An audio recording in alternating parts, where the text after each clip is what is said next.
story corner. Today, Santa's here! And my brother. Okay, and we will be reading How the Grinch Stole Christmas.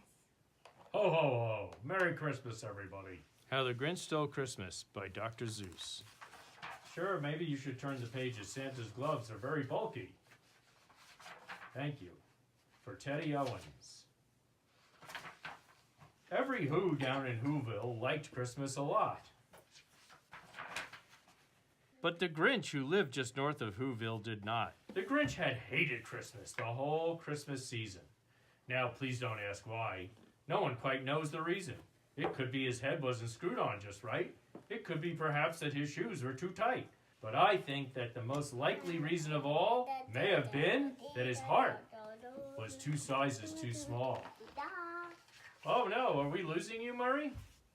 But whatever the reason, his heart or his shoes, he stood there on Christmas Eve, hating the Who's, staring down from his cave with a sour, grinchy frown, and the warm lit windows below in our town.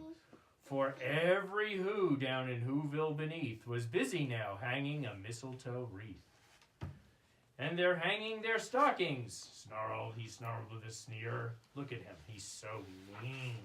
Tomorrow is Christmas. It's practically here. And he growled with his Grinch fingers, nervously drumming. I must find some way to stop Christmas from coming. Bad Grinch. For tomorrow he knew, merry, merry, merry, merry. And all the Who girls and boys would wake bright and early.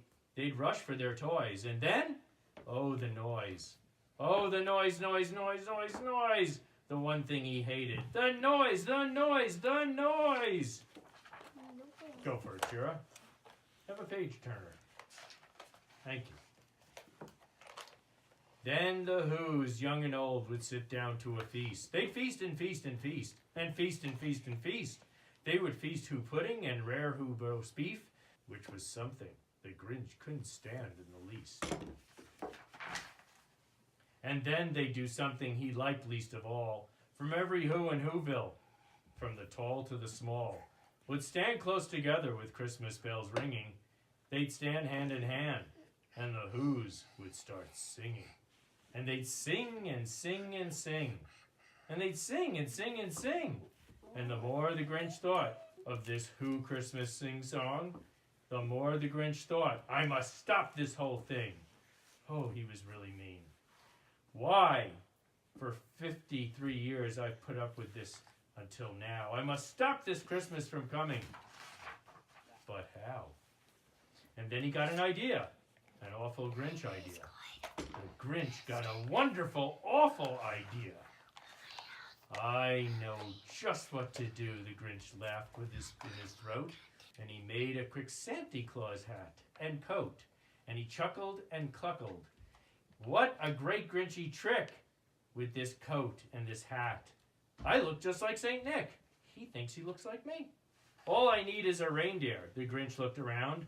But since the reindeers are scarce, there's none to be found. Did that stop the old Grinch? No. That Grinch simply said, if I can't find a reindeer, I'll make one instead. So he called his dog Max, and he took out some red thread, and he tied a big horn to the top of his head. You want to read that page? Then he loaded some bags and some old empty sacks on a ramshackle sleigh. And he hinged up old Max. Then the Grinch said, Giddy up. And the sleigh started down toward the homes where the Who's lay a snooze in their tower. Very good, Shira. And the windows are dark. Quiet snow filled the air. All the Who's were dreaming sweet dreams without care. When he came to his first little house on the square, this is stop number 1, the old Grinchy Claus hissed, and he climbed to the roof, empty bags in his fist. Then he slid down the chimney, a rather tight pinch, but if Santa could do it, then so could the old Grinch. He got stuck only once for a moment or two, then he stuck out his head. From the fireplace flew, where the little Who stockings got all hung in a row. These stockings, he grinned, are the first things to go. You'd make the greatest elf of all, Shira. Okay, then he slithered and slunk with a smile most unpleasant. Around the whole room he took every present. Pop guns and bicycles, roller skates and drums, checkerboards, tricycles, popcorn and plums. Then he stuffed them in bags.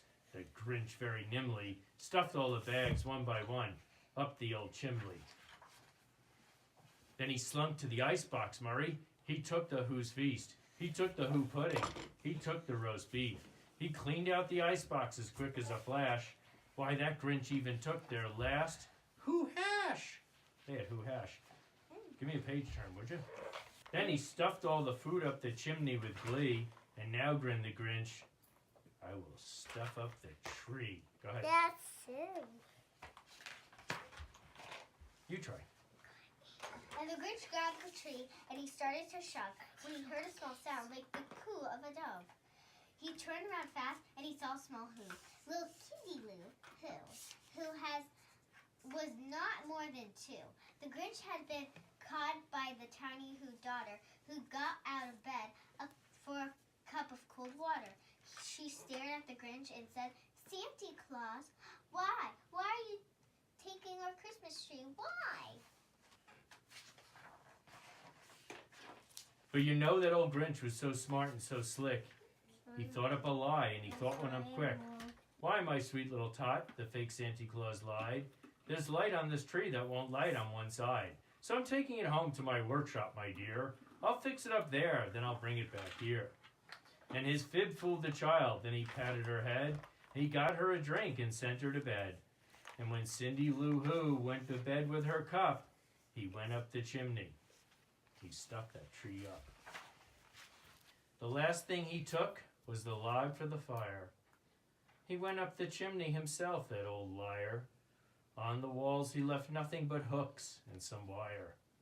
And one speck of food that he left in the house was a crumb, even too small for a mouse. Then he did the same thing with the other Who houses, leaving crumbs much too small for the other Who mouses. It was 15:15 dawn, all the Who's still in bed, all the Who's still a snooze. Then he packed up his sled, packed it up with their presents, their ribbons, their wrappings, their tags and the tinsel, the trimmings and the trappings. Little page turn, Shira, thank you.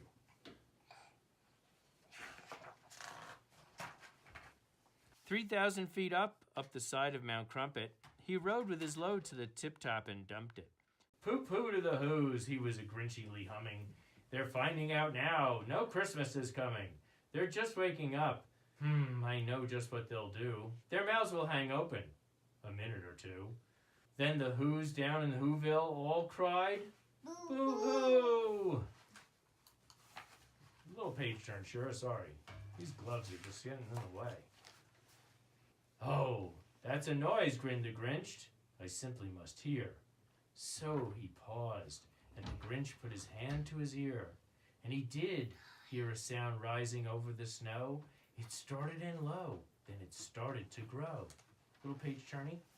But the sound wasn't sad. Why, the sound sounded merry. It couldn't be so, but it was merry, very.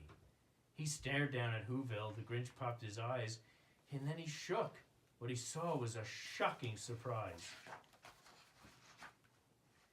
Every Who down in Whoville, the tall and the small, were singing without any presents at all. It hadn't stopped Christmas from coming.